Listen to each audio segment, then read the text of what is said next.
माझ्याकडे तुमच्या या समस्येवर उपाय आहे. तुम्ही लोक सकाळी सकाळी तयार होऊन कुठेतरी लांब जा. एवढं लांब की तिथे तुम्हासनी कुणी बी ओळखणार नाही. तिथे तुम्ही काम करा आणि कुणी जात विचारल्याशिवाय आपली जात सांगूच नका की तुम्ही कोणत्या जातीचा आहात.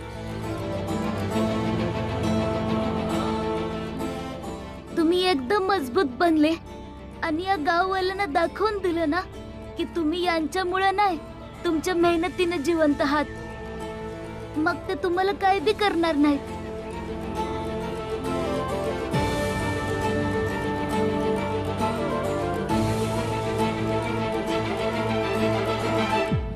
म्हणून याच्या आधारानं उभं राहण्यापरीस आपल्या स्वतःच्या पायांवर उभं राहा. फक्त बाहेर आपली जात सांगू नका.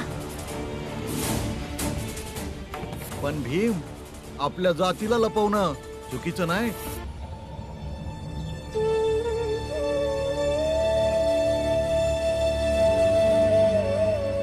होय, चुकीचं आहे. आपल्याला आपल्या जातीची लाज नाही तर गर्व वाटाया पाहिजे. पण जर तिच्यामुळे आपल्या जगण्यात अडचणी येत असेल तर तिला लपवण्यातच भलाई आहे. आपण आपली जात लपवून कुणाचं नुकसान करत नाही तर फक्त या जगात मानानं जगण्याचा प्रयत्न करतोय.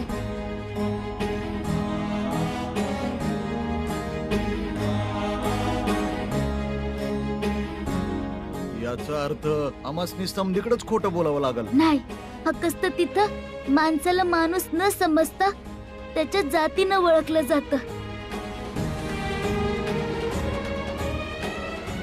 आणि हळूहळू तुमच्या सोबत काम करून त्यासनी बी समजेल की आपण बी त्यांच्यासारखं माणूसच आहोत.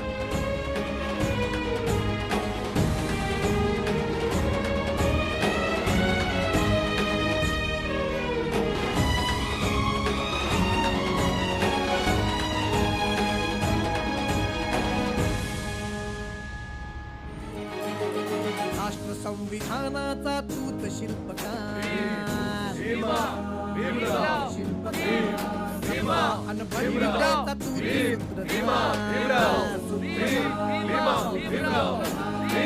संविधानाचा दूत शिल्पकार समता अन बंदिवड्याचा दूत मनविलेस शस्त्रधार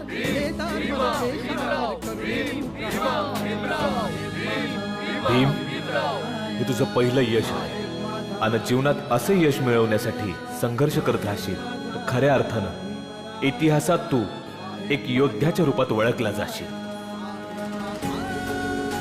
भीम, भीमा, भीमराव. रामजी, एक गोष्ट बोलू? हा, बोल. ही काय साधी गोष्ट नाही आहे की आपल्या जातीतल्या लोकांनी आपल्याच कोणासाठी घोषणा दिल्या आहेत.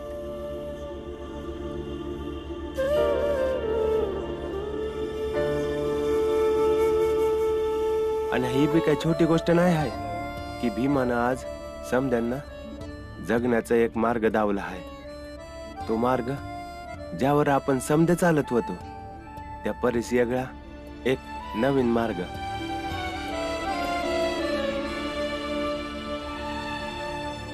हे तर नाही माहित की त्या मार्गावर चालताना कोण यशस्वी होईल आणि कोण अपयशी, पण मला याची पूर्ण खात्री आहे की एक दिवस बदल नक्कीच घडून येईल.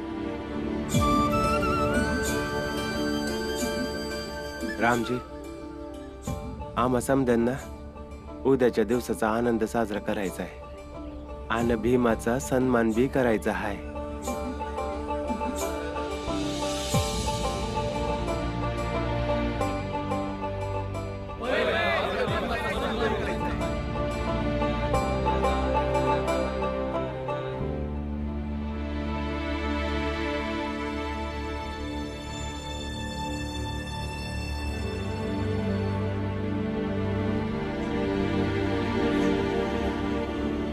दायपुरंजन, काय बी गरज नाही भीमाचा सन्मान करायचा. पर का? कारण भीमाचा सन्मान केला तर भीम नेता बनल. भीमाला नेता नाही तर योद्धा बनायचा आहे.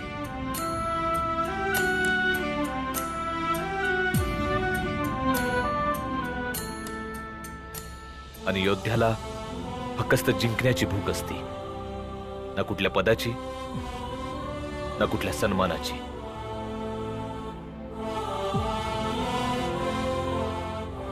समजलं? वय बाबा.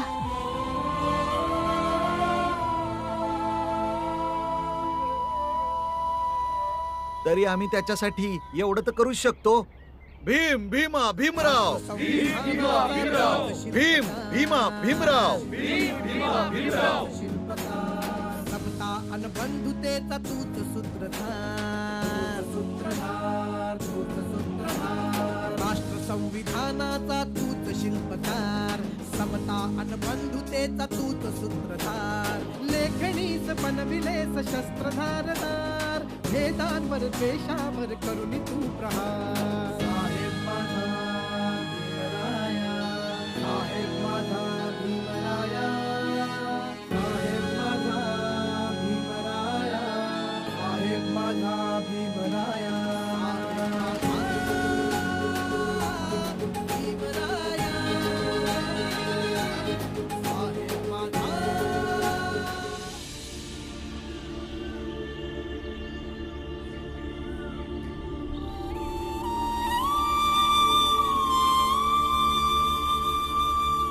इथं बसलीस आहे तू?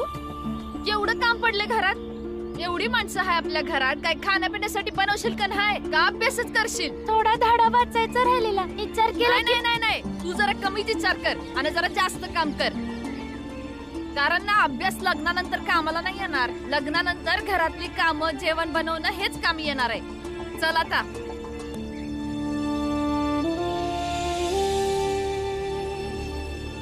समजत नाही काय मी सांगते ते? अगं मंजुळा, तुझ्या वयाच्या पोरी सगळा संसार सांभाळतात. चल जा जा आता. एक गोष्ट ऐकत नाही माझी.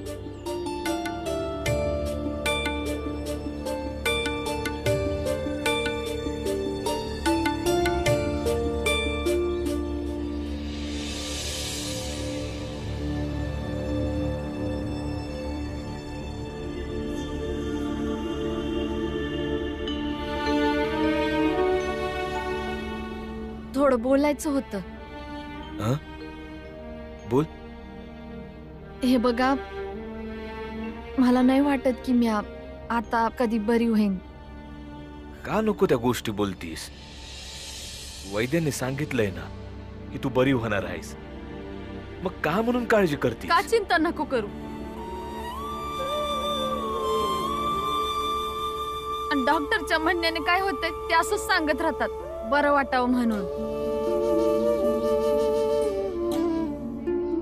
तुम्हाला माहित आहे, मऊ मध्ये कोणाला तरी बोलता नाही केलेलं म्या. तिला बी असाच आजार होता, वाचली नाही, मेली ती. मेली बी असं, पण तू नाही मरणार.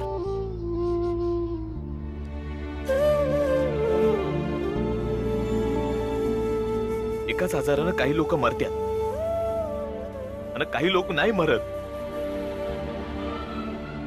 आणि रामजीला सोडून भीमाबाई कुठे बी जाणार नाही.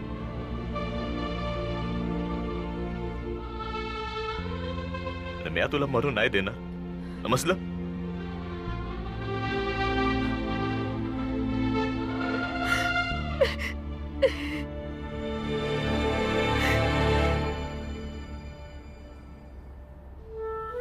बरं ठीक आहे, नाही मरत म्या.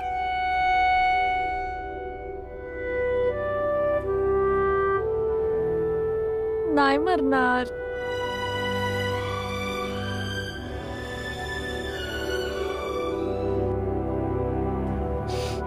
ऐका ना, माझी इच्छा आहे का आपल्या दोन्ही पोरींची लग्न व्हावी.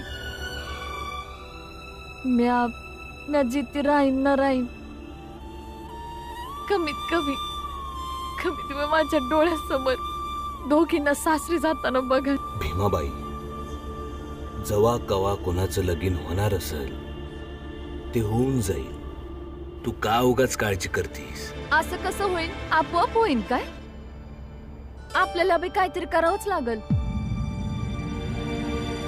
हे बघा, मी आपल्या जातवाल्या माणसांना सांगून ठेवलं आहे. हा, आणि गंगाला बी सांगितलंय की मंजुळेसाठी चांगला पोरगा बघ म्हणून. चांगला पोरगा मिळाला ना का लगीन लावून टाकू. वहिनी वहिनी, हा? आज स्वयंपाक काय करायचा आहे? आत्या, आज मस्त पुरणपोळी बनवा ना.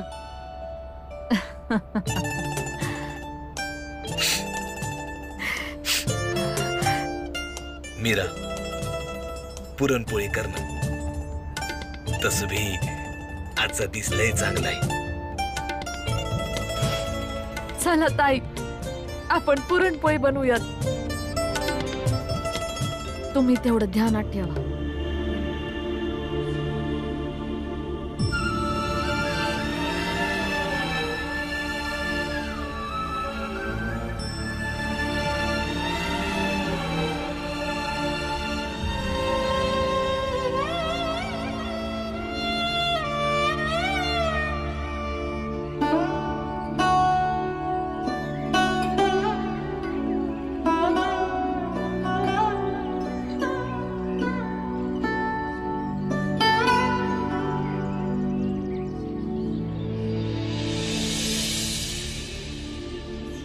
बाबाळा, खूप छान.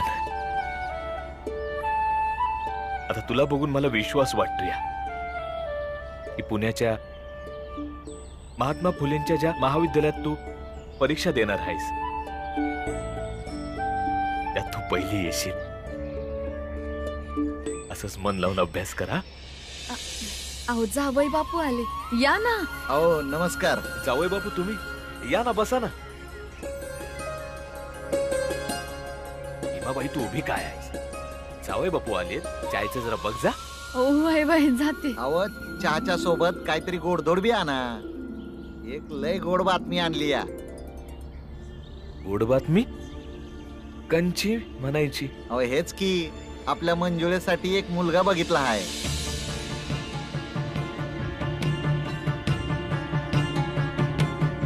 खरं? इथं जवळची 4-5 गावं सोडून आहे. घरदार कुटुंब समद चांगलं आहे.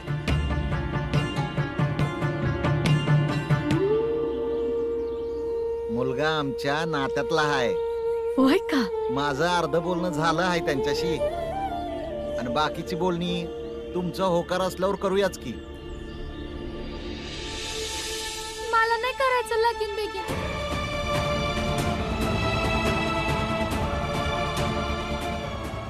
मंजुळा, जा आज जाऊन चहा बनव जा. असं मोठ्यांमध्ये नसतं बोलायचं. हा बाबा, मला अभ्यास करायचाय, लगीन नाही करायचं.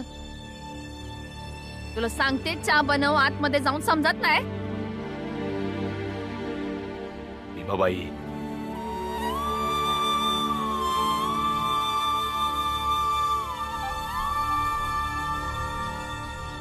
हे बघ बाळा, मुली आपल्या लग्नाच्या गोष्टी अशा बोलत नाहीत ग.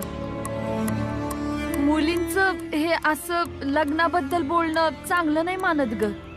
अगं पण आई, हे बघ मंजुळा, मी सांगते ते ऐक. आई वडीलच ठरवतात आपल्या मुलाचं लग्न कुठं आणि कसं करायचं. अगं पण आई, ही माझ्या लग्नाची गोष्ट आहे ना, तुम्ही कसं ठरवू शकता माझ्या मनाविरुद्ध? उगा वाद घालू नकोस हं तू. भीमाबाई,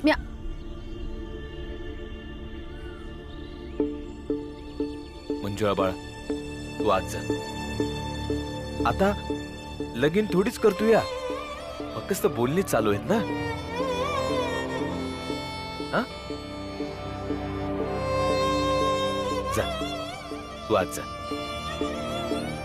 डोक्यावर बसून ठेवलंय दोन्ही पोरींना, म्हणून अशी उलटी उत्तरं देतात. कसं वागावं बोलावं शिकवलंच नाही ह्यांना. थांबा जावई बापू, तुम्ही त्यांच्याशी पुढचं बोलणं करा.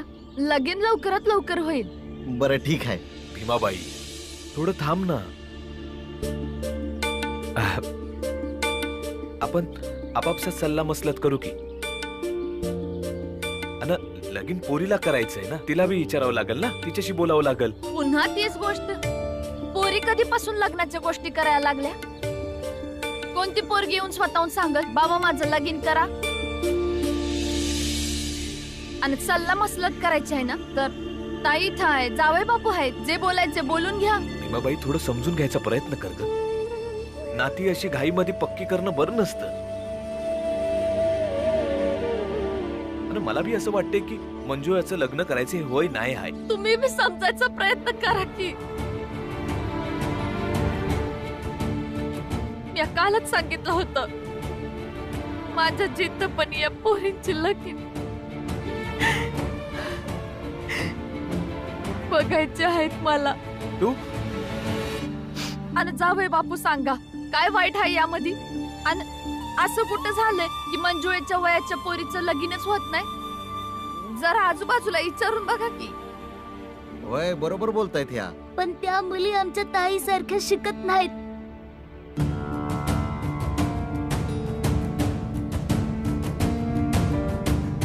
आणि त्यांचे आई वडील बी आपल्या पोरीसनी पुण्याच्या शाळेत परीक्षेला बसवत नाहीत.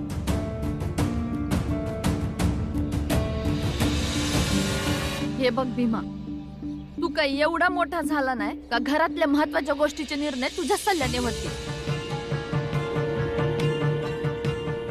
शाळेची वेळ झाले, शाळेत जा.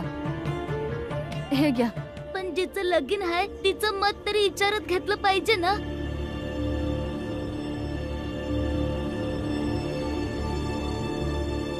ताई, तुम्ही सांगा, तुमचं लगीन झालेलं तेव्हा तुमच्या आई बापांनी तुम्हाला विचारलेलं? जेव्हा माझं लगीन झालेलं तुझ्या बाबा सांगा तेव्हा मला नाही विचारलं. हे बघ भीमा, पोरांच्या भविष्याचे निर्णय त्यांच्या भल्यासाठी त्यांचे आई बापच घेत असतात, त्यांना न विचारता.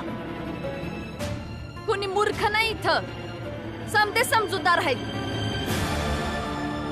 चला दोघं शाळेत जा. बाबा, तुम्ही काय बोलत का नाही? तुम्ही पण या लग्नासाठी तयार आहात का? हे बघ भीमा, समजा घर जरी या लग्नाच्या विरोधात असलं ना तरी बी हे लगीन होणार.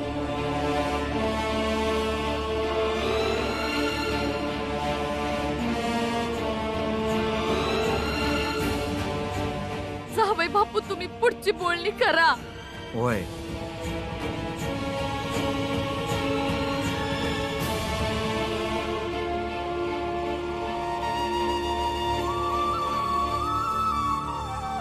बस झालं रडणं आता.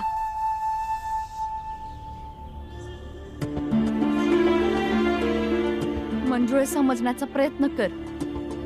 मुलीचं लगीन जेवढं लवकर होईना ना ते आपल्या घरी जातील तेवढं चांगलं आहे समध्यांसाठीच. आई, मला शिकायचं आहे. जेव्हा लगीन करायचं होतं तर पुण्याला जाऊन फॉर्म का भरला? जर शिकवायचंच नव्हतं तर लहानपणी कशाला शिकवलं?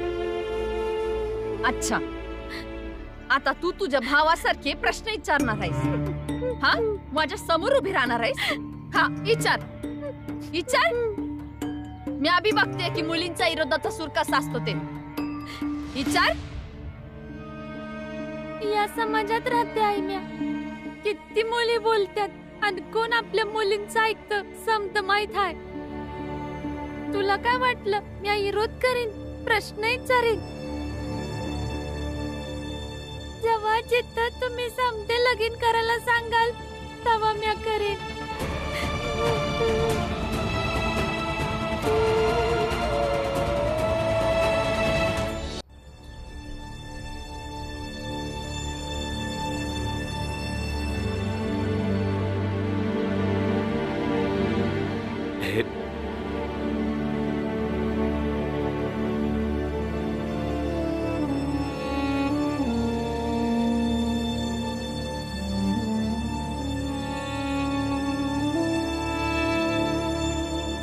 हे बघ भीमाबाई, जी गोष्ट केल्याने सौताला आपल्याला त्रास होत असेल तर ती नाही केली पाहिजे.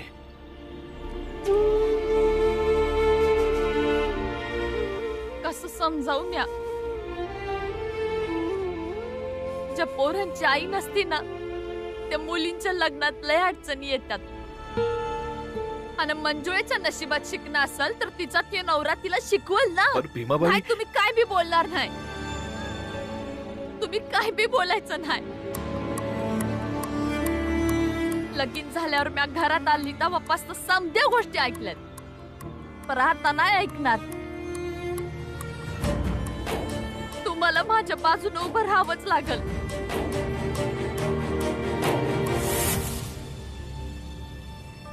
बाबा तुम्ही काय बोलत का नाही? तुम्ही पण या लग्नासाठी तयार आहेत का? समजा घर जरी या लग्नाच्या विरोधात असलं तरी बी हे लगीन होणार. असं वाटतंय बाबा बी आईच्या हट्टा पुढे हरलं आहेत. मला काय बी करून हे लगीन थांबवावंच लागल.